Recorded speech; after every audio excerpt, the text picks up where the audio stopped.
Ya, kembali lagi di Dokter Ros Indonesia. Kalau tadi kita bahas masalah kesehatan kulit.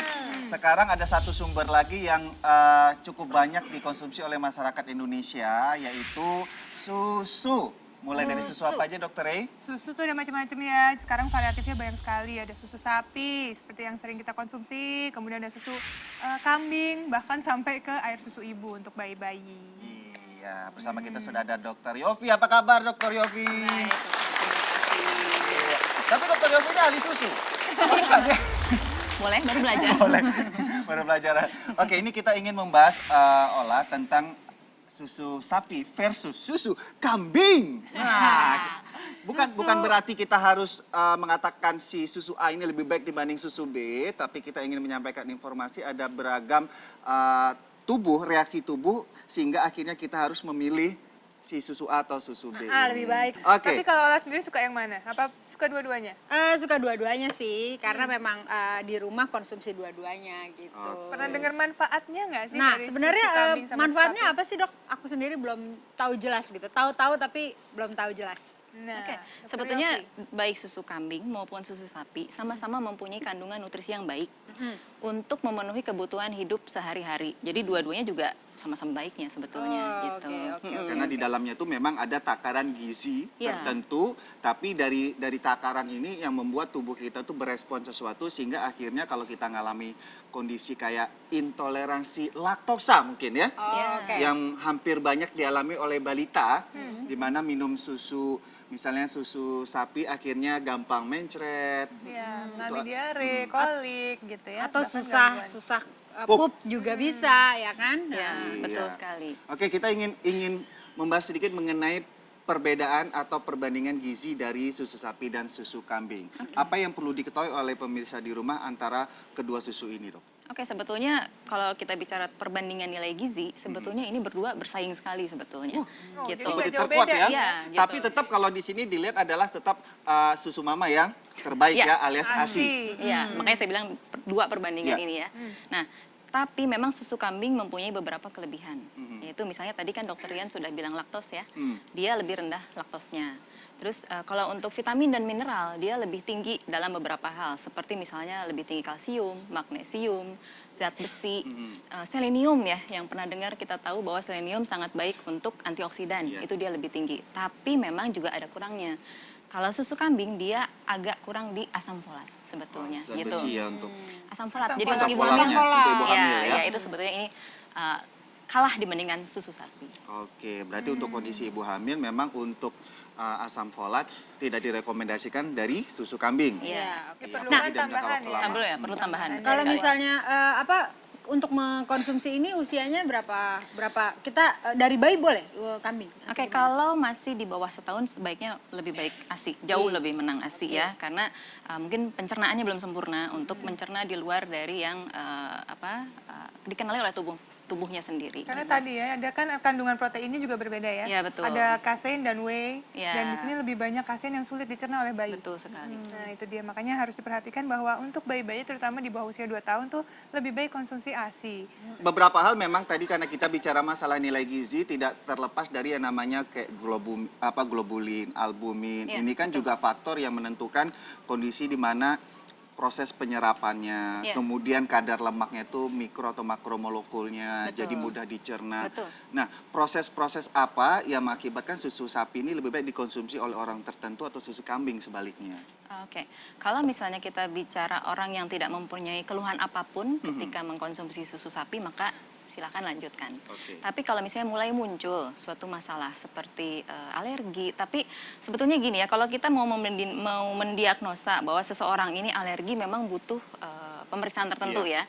Tapi bisa jadi juga kita mulai mencoba beralih ke susu kambing, karena susu kambing seperti sudah tadi disebutkan, dia lebih rendah laktos dan kasein, di mana dua hal ini yang penyebab utama alergi biasanya dari susu sapi tersebut. Nah ada pendapat-pendapat nih di luar sana, masyarakat juga beranggapan bahwa kalau minum susu kambing itu justru malah bisa mengobati alergi, bahkan gangguan di saluran pernafasan nih. Pernah dengar nggak Ola? Nggak sih, Katanya nggak biar nggak alergi, biar kalau ada asma bisa sembuh gitu. Kalau itu Ola nggak pernah dengar, tapi buat obat kuat pernah dengar. Apa Ola? Obat kuat. Ibu percaya susu kambing buat obat kuat? Oh, ibu pernah percaya. Oh, sih. Buktikan, Bu, buktikan. Enggak, kita gini, sekarang kita bicara masalah usia, harus percaya usia yang lebih dewasa, Iya, ya, benar. pengalamannya lebih banyak. Tapi gimana nih dokter Oke, Yofi? sebetulnya gini, kalau untuk mengobati mungkin bahasanya kurang pas ya. Ya. Tapi kalau untuk mengurangi gejala mungkin bisa, karena tadi kan dengan minim alergi maka gejala apa tadi seperti gangguan pernapasan atau pernapasan. asma akan berkurang. Mungkin juga yang membantu tadi selenium, karena selenium itu baik untuk membentuk antioksidan alami dalam badan yaitu glutathione. Dan juga jangan lupa ini tadi kalau nggak salah dokter Rian sempat cerita ya, proses pengolahan susu ini sendiri. Kalau susu sapi ini tidak homogen. Jadi dia Artinya? bergumpal-gumpal gitu. Lemaknya itu gampang terpisah sehingga untuk tetap cair seperti ini dia perlu proses homogenisasi. Di mana sayangnya proses itu bisa meningkatkan kadar radikal bebas sebenarnya dibanding susu kambing Kalau yang susu dia kambing tidak tidak perlu perlu. katanya gitu. Jadi sehingga kadar radikal bebasnya lebih sedikit. Iya, kalau kita melihat dari status warna, sekarang kan Iya. banyak sekali produsen susu sapi atau susu kambing. Nah, ini untuk warna asli kan ada kaitannya dengan kandungan seperti beta karoten atau Betul. vitamin A. Itu ada Betul. perbedaan nggak? Iya, memang susu kambing dia lebih tinggi ke vitamin A, sedangkan susu sapi lebih ke beta karoten sehingga warnanya agak sedikit lebih kuning atau oranye kali ya. Oke, ini kan Seperti juga itu. untuk ibu-ibu di rumah karena banyak sekali penyedia susu jadi tidak mudah terkecoh ya. Iya. Susu siapakah ini sebenarnya? Susu ibu. Susu ibu juga warnanya bisa berubah-berubah, Benar. tergantung konsumsi dari ibunya tuh Iya. makanannya apa. Iya, Nah, saya nggak tahu waktu itu. Ya, aku mau tanya nih dok, nih kalau misalnya benar nggak sih kalau susu kambing itu lebih baik dikonsumsi dalam kondisi mentah gitu, bukan nggak harus dimasak, benar nggak itu? Oke, jadi gini, sebetulnya setiap pemasakan atau pengolahan akan merubah kandungan nutrisinya. Sebenarnya seperti itu.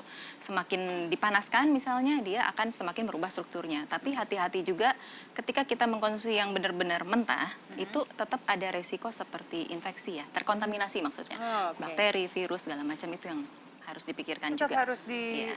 Jadi proses bahan dengan pertimbangan. tepat, Mm-mm. ya. Jadi antara mentah dan ataupun dimasak itu udah terserah Iya. ibunya ya, Iya, siapa yang iya. mau konsumsi seperti itu. Bicara masalah susu kambing, ada pernyataan di beberapa media mengatakan apabila dikonsumsi dan jangka waktu panjang itu bisa mengakibatkan iritasi usus. Benar itu? Dok? Susu sapi apa Susu susu kambing?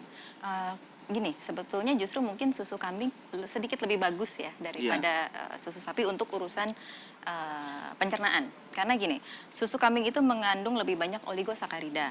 Jadi dia itu adalah prebiotik, yaitu Ya. makanannya probiotik. Kita udah tahu ya bahwa probiotik itu bagus untuk membantu fungsi pencernaan. Iya, daya tubuh usus juga Ya, ya. satu lagi mungkin menurut beberapa penelitian susu kambing dinyatakan bersifat lebih basah daripada susu sapi. Gitu. Jadi sehingga orang-orang yang dengan gangguan mah akut ataupun mah kronis mungkin lebih baik memilih susu kambing karena sifat basahnya tersebut. Lebih aman jadinya ya. Iya.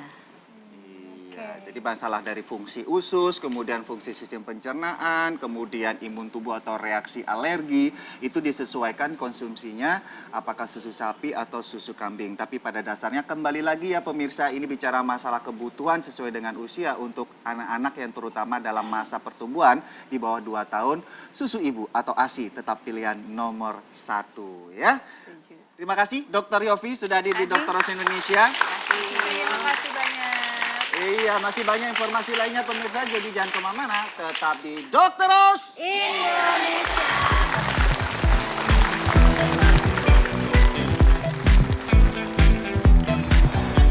Selain kurangnya nutrisi dan vitamin, benarkah kawat gigi menjadi penyebab timbulnya sariawan pada mulut?